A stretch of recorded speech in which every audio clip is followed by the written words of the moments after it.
In this video, I'll be answering the question, what do ENTJ guys think of INFP women?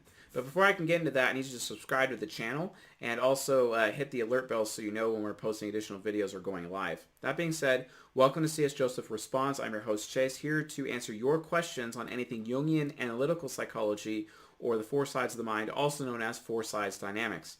And like I said, today's question is, what do ENTJ guys think of INFP women? And the source of this question is Quora, as usual. Let's get into it.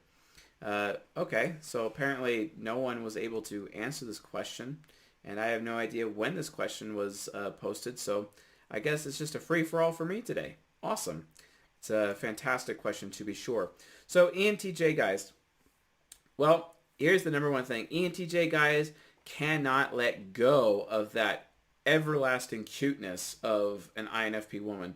In fact, it is often said that INFP women are the cutest of all the women out there. Absolute, like everyone just dies of cute in their preference, in their presence. And of course, someone like an ENTJ who has highest sexual compatibility with an INFP woman would absolutely know that, and this ENTJ man would lock in on that straight up. So like, for example, if an INFP woman were to show up at a bar by herself and actually sit at a bar by herself and bring a book or a laptop or something just to kind of like, have her phone, playing on her phone, or just reading a book and sitting there sipping on something, not talking to anyone or interacting to anyone, the ENTJ man who's at the bar will have no choice but to go introduce himself to her and be like, hey, what are you doing? Which is like a really good pickup line for an SE user to use towards an SI user.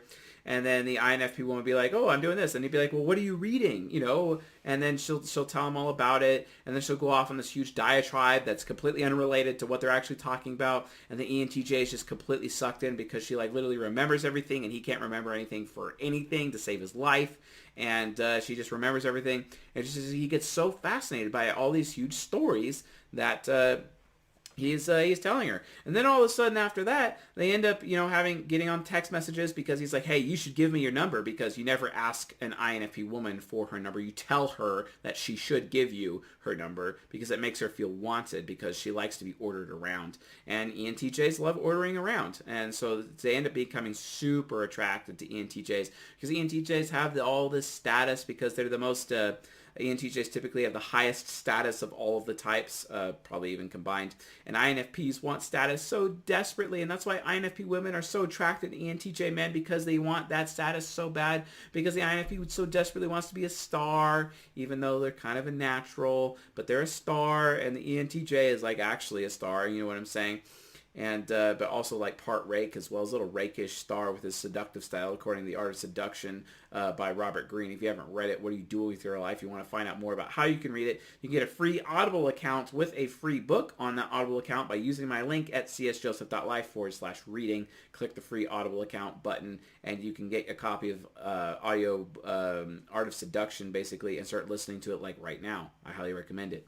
But anyway, so yeah, they're super cute. But then as things go on, as they're texting, the INFP woman will not stop texting. In fact, she'll just go on and on and on and on and on and on and on for days, to the level of 200 plus text messages at a time. And do you think an ENTJ guy has any has any patience for that? He's going to get actually frustrated by that after a while and actually put his foot down. He'll even make sure that before he even interacts with her or anyone on the phone number, that he'll turn his read receipts off so that no one can know whether or not he's actually used that or whatever, because he doesn't want to be controlled or accused of leaving anyone on read or anything like that. And then he'll just like have a one-word response, and the INFP woman will assume that he read everything. With reality situation is he just read the last two lines, because to him everything before the last two lines, because they're not closer to the moment, is old news and has lost energy, even though she put all of that effort into there. But he's not going to tell her that. He doesn't want her to know that. As far as he's concerned, she's just she's pretty cute, and he kind of, he wants to bang her, etc.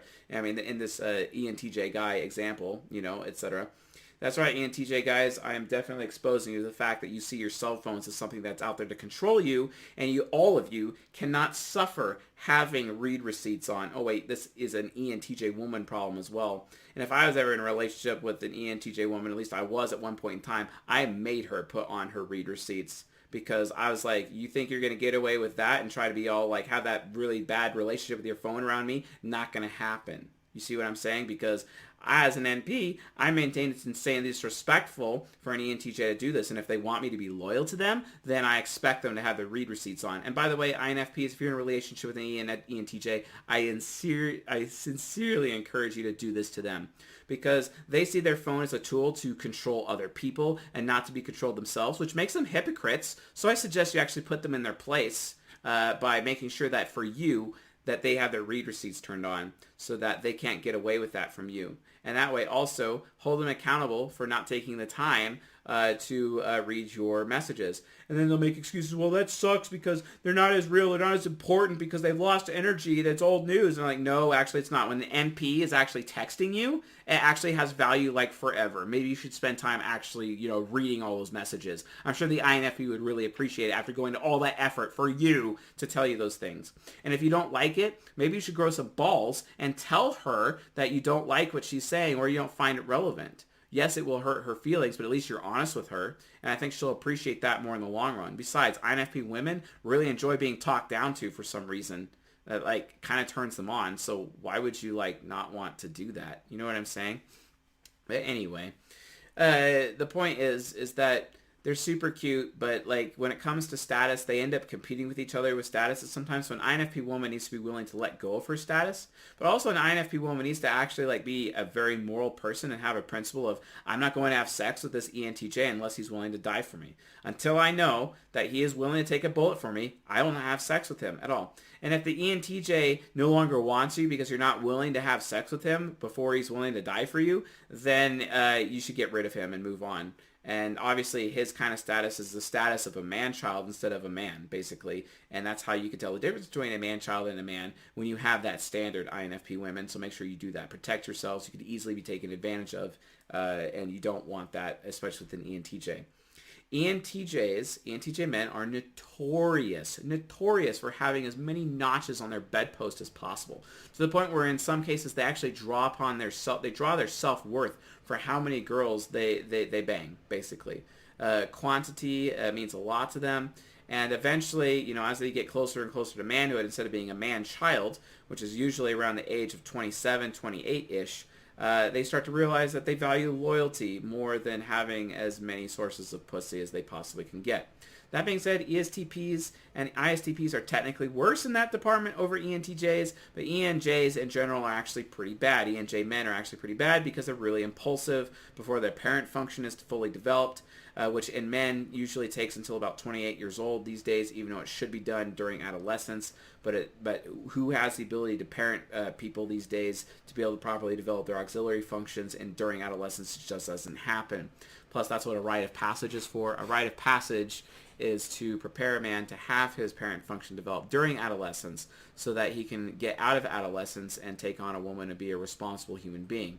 But remember, an ENTJ who doesn't do this, they're all about show. It's all about, what other people think. It's all about status and show, status and show, status and show. And only then they become responsible for what they actually want in a woman when they see a woman who is loyal.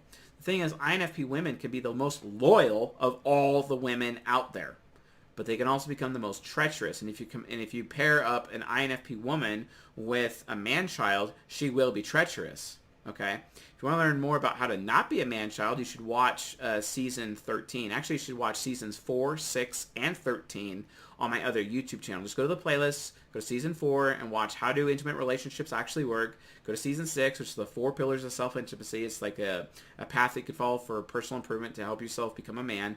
And then you have the mature masculine, the mature feminine, according to season 13. Watch all of those videos, and you will be sufficiently armed to know where you are in your life as to whether or not you are actually a man-child or an actual man, and it will teach you to build your manhood. You should probably do this.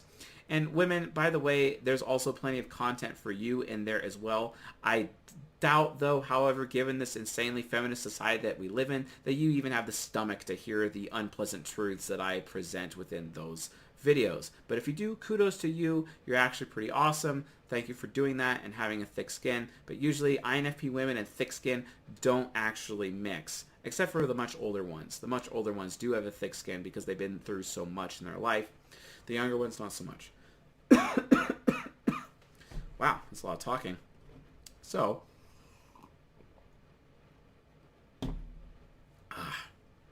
So with that being said, ENTJ guys just fall in love with the loyalty. They fall in love with the cuteness.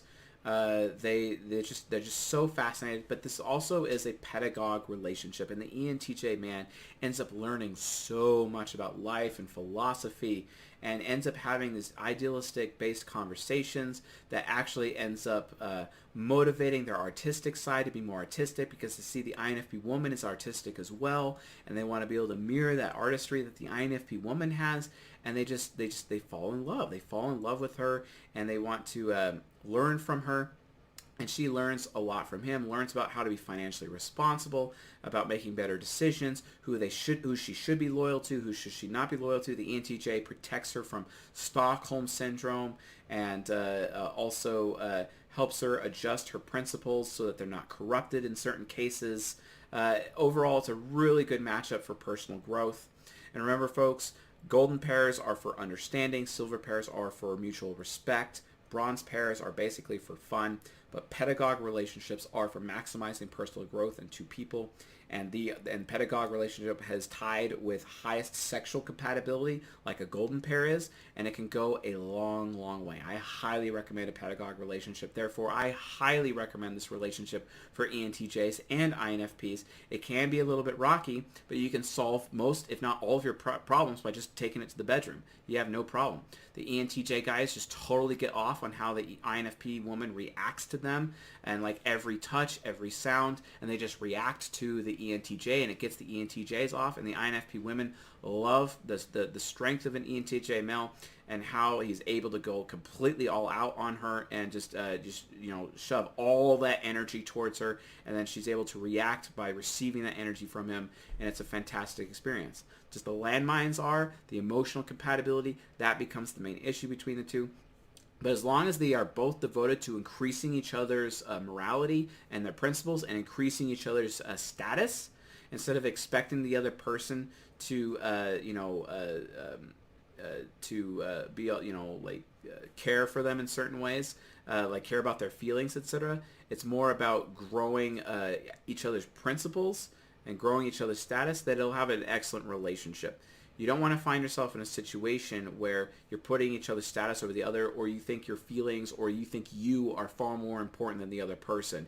You have to constantly seek to make sure that the other person is often more important than you.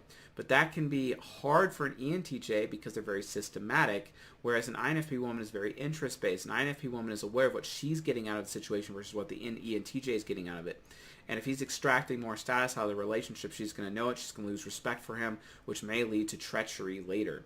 As long as he's not doing that, she'll be loyal to him forever and ever and ever, especially if he takes her to the bedroom on an almost daily basis.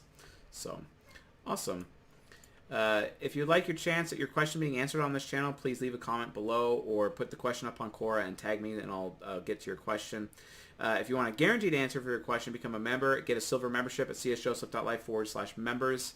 And I do a private live stream every month where I answer all of those questions. They're posted in the private Discord Q&A channel, although we might move that to our Kartra page instead to make it easier on everybody. So anyway, with that all being said, I'll see you guys tonight.